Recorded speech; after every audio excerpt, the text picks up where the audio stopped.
Bonjour à tous, cette vidéo pour vous aider à choisir la section d'un câble. Donc je vais reprendre l'exemple de la partie B, la même diapo, et en l'occurrence sur la U1000 R2V 4G 2.5, ce qui va nous intéresser dans cette vidéo d'aide, c'est déterminer la section en millimètres carrés d'un câble.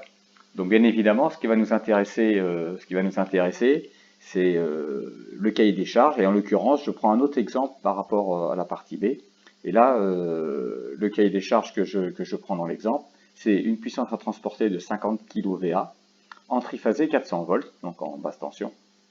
Donc c'est pour transporter cette puissance de 50 kVA, on a un câble multi-conducteur en PR, et le mode de pose est sur chemin de câble, et le nombre de circuits joints est de 5.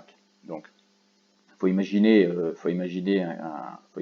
cheminement sur tablette perforée ou chemin de câble.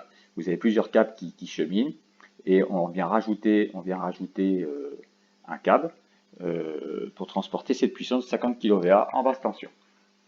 Donc, le premier truc qui va nous intéresser, bien évidemment, c'est l'intensité du courant à véhiculer. Donc, le calcul du courant s'effectue d'une façon classique. Donc, on prend la puissance apparente S égale racine de 3 UI. Donc, bien évidemment, si on fait l'application numérique, vous avez le courant à transiter qui est de 50 000 divisé par racine de 3 fois 400, ce qui nous fait 76 ampères. Donc, va transiter dans ce courant, dans ce câble, 76 ampères. Ce qui va nous intéresser là-dedans, c'est bien évidemment le calcul du courant fictif qui est fonction des coefficients qu'on a vu précédemment dans la présentation de la partie B. Donc l'I'(Z), c'est bien évidemment le courant I qu'on a calculé précédemment, divisé par la multiplication des coefficients K1, K2 et K3.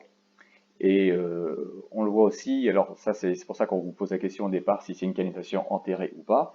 Et de la même façon, si c'est une canalisation enterrée, vous avez la même chose, l'I'(Z), c'est le courant divisé par K4, K5 fois K6 fois K7. Voilà.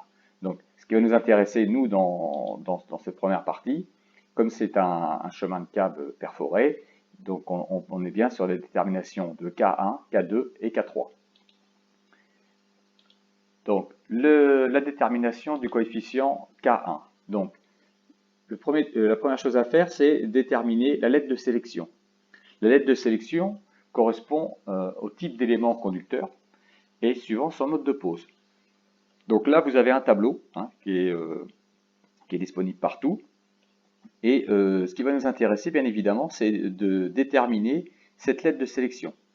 Alors, en l'occurrence, nous, on a dit que le câble pour cheminer cette puissance 50 kVA est un câble multiconducteur. Son mode de pose est sur chemin de câble perforé. Donc, bien évidemment, en lisant la lecture de cette annexe, on voit tout de suite que le type de la lettre de sélection est la lettre E. Donc, il faut noter dans un coin la lettre E, elle va nous servir un peu plus tard. Donc, la détermination de nos coefficients K1 va se faire grâce à cette lettre. Donc, vous allez avoir une autre annexe où dessus vous avez la lettre de sélection, le cas d'installation et le coefficient K1. Donc, en l'occurrence, je pose la lettre E ici. Je détermine que le coefficient K1 est égal à 1. Voilà. Donc, multiplié par 1, il n'y a pas de problème. Donc, ça, c'est le premier facteur de correction K1. Donc, on note à part, donc, lettre de sélection E, coefficient K1 égale 1. La détermination du facteur K2, c'est un facteur d'influence mutuelle des circuits placés côte à côte. Donc, ce coefficient K2, on reprend un tableau de facteurs de correction. On va retrouver la lettre de sélection, le type de dispositif de câble jointif et les facteurs de correction à déterminer. Donc, ce qui va nous intéresser, nous, c'est de poser, bien évidemment, la lettre de sélection dans un premier temps. Donc là, on a dit que c'était la lettre E. Ensuite, on a bien le nombre de circuits ou de câbles multiconducteurs sur ce parcours. Là, en l'occurrence, on avait vu qu'il y avait 5 câbles jointifs. Et bien évidemment, on va déterminer le coefficient K2, qui correspond au facteur de correction d'influence. Donc on a dit K2 égale 0,75. Donc lettre E pour la lettre de sélection, K1 égale 1 et K2 égale 0,75. Ensuite, la détermination du facteur K3. Donc le facteur de correction K3 est fonction de la température et bien évidemment de l'isolant du conducteur. Donc en l'occurrence, nous savons que c'est une température 40 degrés dans l'exemple que j'ai pris. Et donc ensuite, vous avez le type d'isolation. Et en l'occurrence, je dis que c'est un isolant PR, donc polyéthylène réticulé, PR. Donc là, il suffit par lecture, on obtient le coefficient K3 égale 0,91. Voilà. Donc ce qui va nous intéresser bien évidemment là-dedans, c'est la détermination du courant fictif I'Z.